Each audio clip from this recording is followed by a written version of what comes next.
Good morning. Welcome back to Literati, my YouTube channel, which discusses the various aspects on English literature. Please like and subscribe to my channel if you think that it helps you to develop a better understanding of the literary works which I discuss, because my aim is to create an original perspective and an individual understanding to these famous works, famous writers, famous poets and famous dramatists.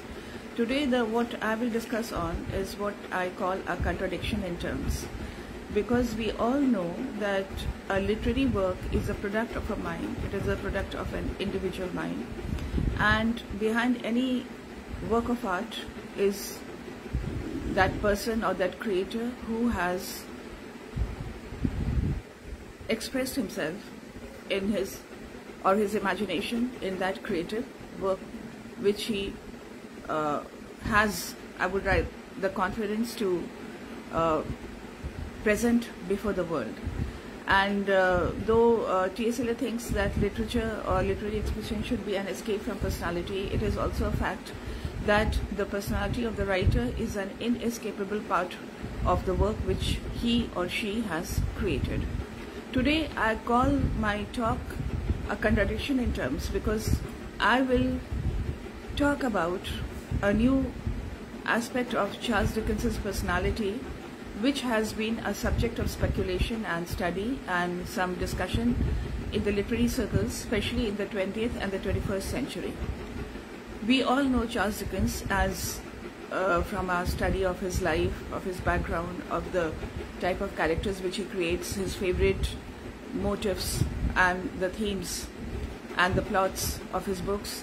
We know him as a champion of the poor, a voice for the downtrodden, a man with great sympathy for the underprivileged, someone who was a very vocal critic of the injustice of the system, whether it was the injustice of the institutions or the general system of crime, of the law codes or the boarding schools, the orphanages. He was also very sensitive to the inhumanity of man towards man. He comes across as a person who is very kind, very compassionate. In other words, he is a humanist. But critics say, or there have been certain recent analysis which prove that, or which try to prove that, Charles Dickens was a racist. Now that comes as a surprise, because we know him as a person who has a very large sympathy for the universal mankind, we can say, and though he focuses it on his own society, and the Victorian age society, leading to many reforms. He's a social reformer, he's a vocal critic. He used his position and his privilege to change certain things. He was aghast by the poverty and the squalid living conditions, the problems of the society, of the general immorality which he found around him. But then what explains his attitude?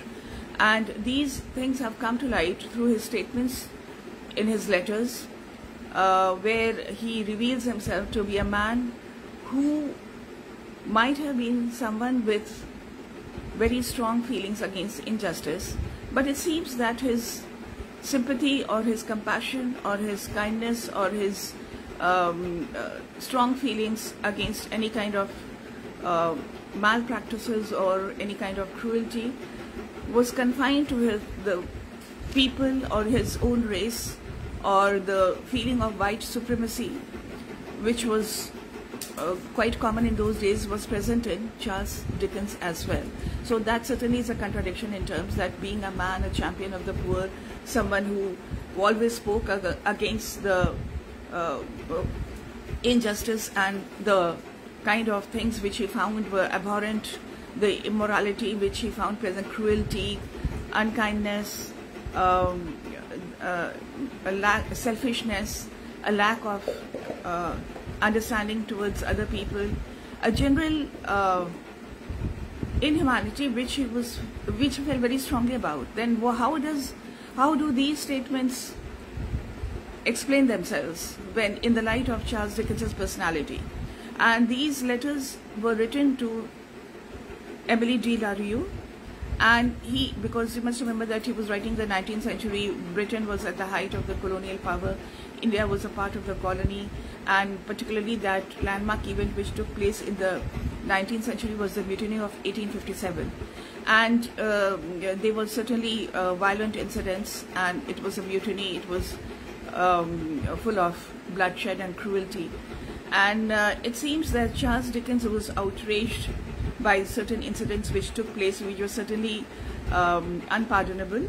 And one of them was the massacre of 56 European men and women in the Red Fort on 11th May 1857, when they were captured by the rebels, the Indian rebels, and they were taken to the Red Fort, and in spite of the Bahadur Shah Zafar, who was just an ineffectual king, or just a name, and other people's efforts to save them, because the rebels had captured them when they had tried to capture the magazine to take the arsenal of the weapons which had been blown up, and some of the English army men, the commanders, had escaped, but they managed to help hostage 56 European men, women and children, mostly women and children, and these rebels, they massacred them in Red Fort. And of course Charles Dickens was very angry over the incident, and it seems that it led him to feel very strongly about it, and he endorses the extremities or the extreme actions which were taken by the British Army after the mutiny of 1857, when their atrocities went to the other extreme, when they killed anyone who was suspected of any kind of insurgency, where men were hanged from the trees and they were blown from the mouths of the cannons. Well, Charles Dickens, instead of talking against these acts of violence, and instead of condemning them, he has said in a letter, quotation, and this is how he mentions the Indians, quotation, "You know faces when they are not brown. You know common experiences when they are not under turbans. Look at the dogs." And he uses some very choice terms to describe the dogs as some kind of wild creatures. And then he also applauds, quotation, "extermination." These words are from the letter, and they are extermination of Indian people. He calls them, quotation, "wretched Hindus." So this, coming from Charles Dickens, is something which shows another difference or completely unexpected side of his personality. And it seems that he was full of this feeling of racial superiority. He was a colonialist, he was an imperialist, and when he visited North America, he had this antipathy towards the Black Americans, towards the Irish Americans. He does not speak of them in very approving terms. And so many, in the modern view, there is this aspect of Charles Dickens's personality which comes as a surprise when we think of him as someone who was always on the side of the oppressed and the side of those people who suffered due to the injustice of the system. Well, there certainly points that his sympathy or his compassion was limited to a certain section of the humanity or the human race. And there's another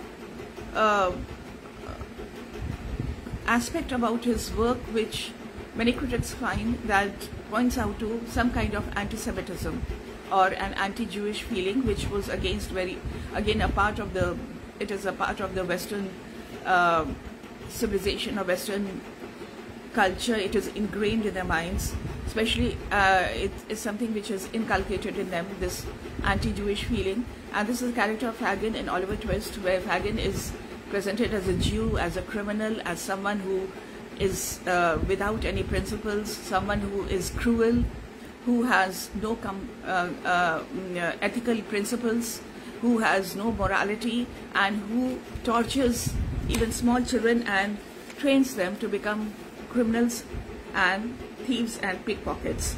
Now, this has come to such an extreme that when there are modern adaptations of the movie Oliver Twist, the character of Fagin is always toned down. The criminality in his personality is always toned down. But then movies always depend on telling and retelling. Like, I would like to give another incident, not related to this topic, but this 2021 movie called Anne Boleyn, about the second wife of Henry VIII, who was incidentally the mother of Elizabeth I, though it is another story that Henry VIII, he married one after the other because of his craving for his son.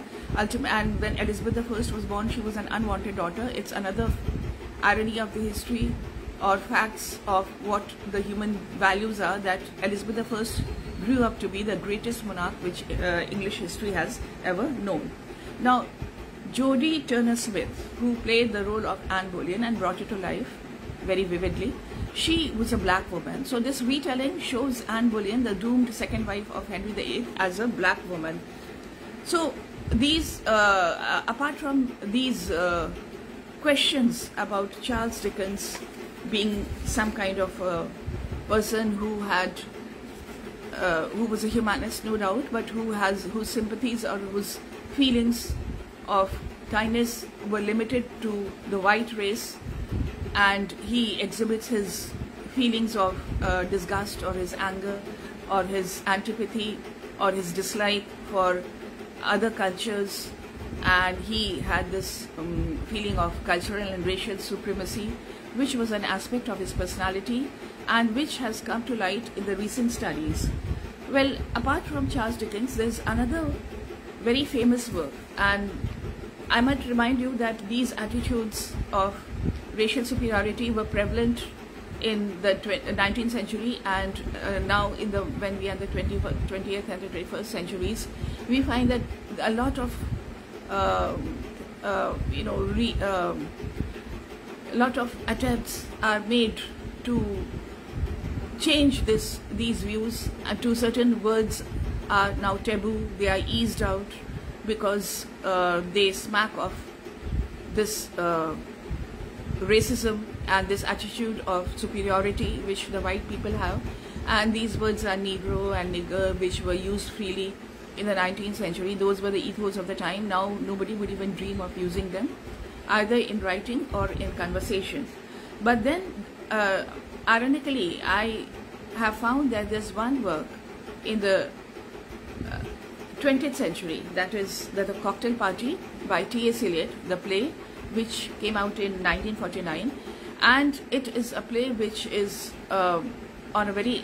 deals with a very elevated idea. It is about sin and salvation, and it has those concepts of morality, and it was written in the light, or we can read it in the light of T.S. Eliot's own Catholic beliefs or his own Catholic origins, his return to Catholicism, and his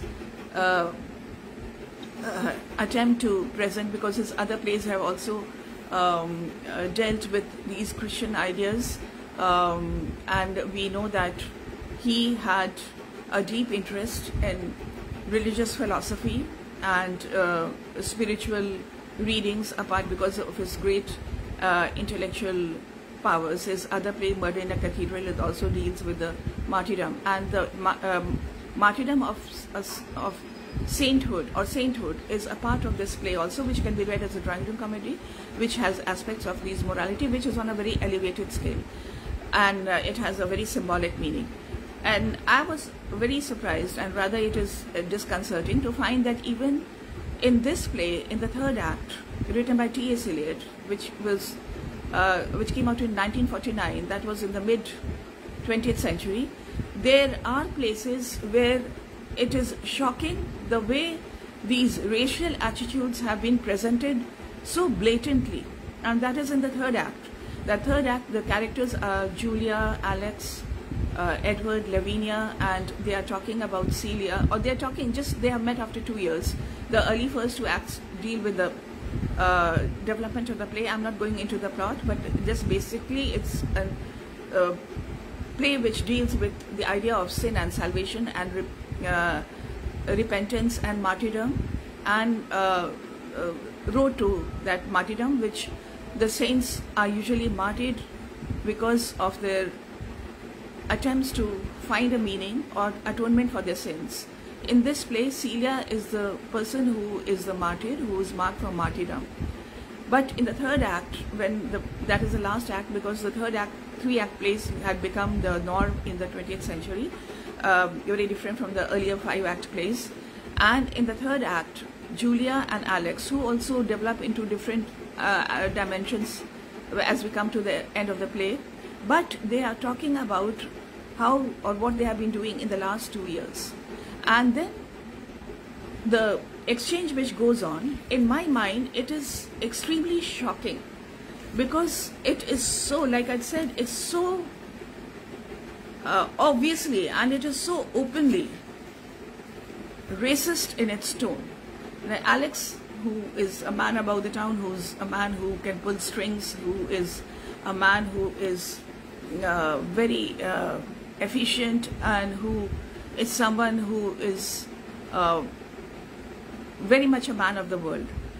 And then Julia, who is an elderly woman, but one of those women who are very polished and sophisticated and high society women, she asked Alex where he has been, and he says that he was on some remote island, and that island is somewhere in the east, obviously, because the east and west are like two different twains which can never meet, according to Rudyard Kipling. But then Alex says he's in a place called Kinkanja, and he's just coming back from there. And then Julia says, mark the words, quotation, in Kinkanja, visiting some sultan, we were shooting tigers. So this is the first reaction which she has when is something which comes naturally, instinctively, when they think of someone, some place which is in the east, some island.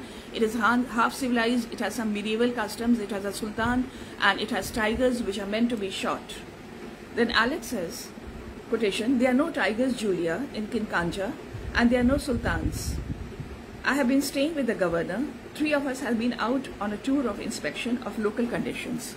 And so he says, I was on a government mission and a government entourage, and the local conditions. Mark the use of the words. And obviously it is the Western world who has the job of civilizing the natives. The natives are again the words which are used here. And he goes on to say how there was unrest because of the tension between the natives, and the other words which are used for them are heathens. Just because they're not Christians, they're heathens. And this, again, this word is so old-fashioned, especially when you consider it in the 20th century. It smacks of the religious dogma and missionary activities and the white man's burden, and how they need to civilize the savages, or those who are uncultured, or those who do not know or do not have any idea what a civilization is. And then Alex says again, skipping over a few lines, quotation, unfortunately, the majority of the natives are heathen. They hold these monkeys in peculiar veneration and do not want them killed, so they blame the government for the damage that the monkeys do. And then Alex says that these heathens, he uses the word heathens, and natives have these strange customs where they worship the monkeys. And this monkey worshipping is again something so obviously it is something which is very primitive. And he says these heathens have to be civilized, and because they have these convictions which they have because they are heathens and not Christians. And then he says again, skipping over a few lines, by convincing the heathen that the slaughter of monkeys has put a curse on them, which can be removed by the slaughtering of the Christians, they have been persuading some of the converts, who after all prefer not to be slaughtered, to relapse into heathendom. So instead of eating monkeys, they are eating Christians. And he talks about them as that they are some kind of cannibals, and the Christian converts are better off because they know better, obviously because they are converts, and they have to be kept from relapsing, uses the word relapsing into heathendom, and now they are eating Christian. So this division between what is heathen, what is Christian, what is primitive, what is savage, what is civilized, what is cultured, is again very pronounced in this otherwise this very elevated play, which deals with such elevated ideas and which is on such a different scale. So again, this I find is a contradiction in terms, and we call Charles Dickens guilty of this racial superiority, this feeling of supremacy of the white man or the white races being culturally and ethnically superior or better, we find it present even in the modern times, and that is quite surprising. So that is again a deep contradiction in terms, is such a contradiction in terms. And if we think of Charles Dickens in the light of the new facts which have been speculated upon and which are obvious, we cannot blame him entirely. After all, he is a human being and he has these feelings. He cannot be perfect. In fact, those characters which also present this contradiction in terms are more believable than those characters who have just singular dimensions and who are just like projections of ideas, who are more like cardboard characters. Again, I'll bring back or remind you the two most harmonious and the most endearing characters from Great Expectations were Wemmick and Mr. Jaggers, because they have these duality in their characters, and that is very interesting, especially the chapter when they have discovered these facts about each other and they look at each other without, suspiciously, because they have created this distance between them, keeping their professional and personal lives apart. But now at least they can, but though they are exactly alike in their attitude, in their kindness which they want to keep, and their vulnerability which they want to keep hidden from the world, because using it as a defense mechanism.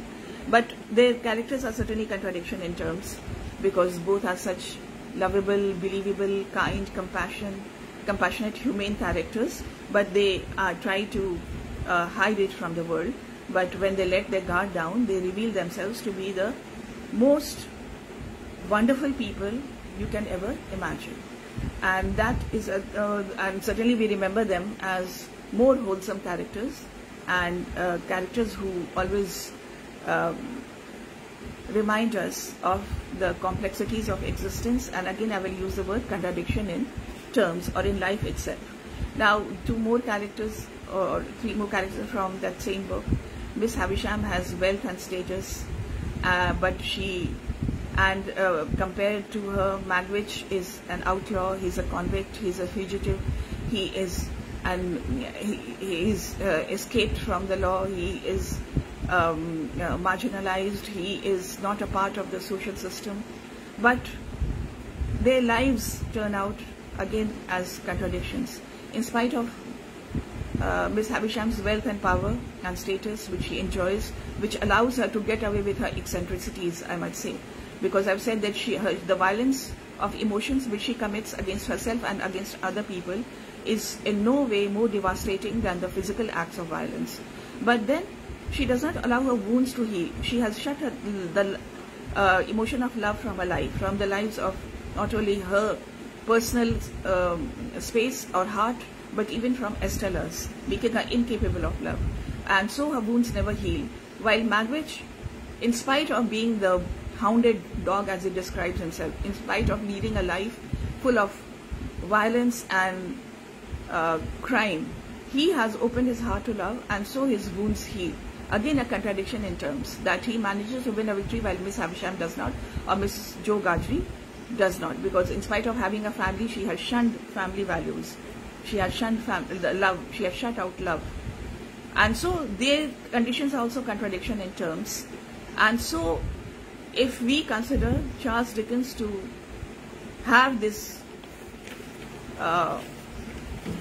undiscovered till recently aspect in his character, or in his life, in his attitude, in his beliefs, though some critics do not agree, and they say that no, he did have a feeling of universal kindness. He was not guilty of any kind of racial superiority, while some critics do say that he did have that colonial and imperialist attitude and this feeling of racism, which is very apparent in what he has written in these letters, especially after the incidents, which especially when he calls the Indians wretched Hindus, and he sort of approves of the fact that these war criminals, as they were called, for the excesses of the mutiny, when they were tied from the mouths of the cannons and they were blown up, he applauds it, and he says that these wretched Hindus should be exterminated, and he is very angry about the massacre of the European women, children, around 56 of them in the Red Fort on 11th May 1857. And but those reactions, though perhaps because we do not expect them from Charles Dickens, are shocking. But let us remind ourselves that a man is a product of his times, and if there are these aspects about Charles Dickens which we do not like, they are, after all these great writers, in spite of their genius, in spite of their greatness, at the bottom line is that they are human beings, and we should read their works with an open minds and not judge them according to certain weak points or certain things which are revealed about their personalities, because we ourselves have this larger than life expectations from these people. But let us remind ourselves that after all they are also human beings, and life itself is a contradiction in terms, and that is why in the recent years the novels or any work of fiction or drama does not have a definite conclusion. It leaves us with conjectures, with questions more than answers. They are open-ended because life itself is inconclusive. So literature always leads us to new interpretations, like I've always said, and it helps us to understand life. It helps us to understand the personality of the person who has created that classic in art, in whatever form of art, in whatever form of literary expression, for us to understand life better and also develop a better understanding of them as well, those people who have written this or who have created this beauty for us. Thank you.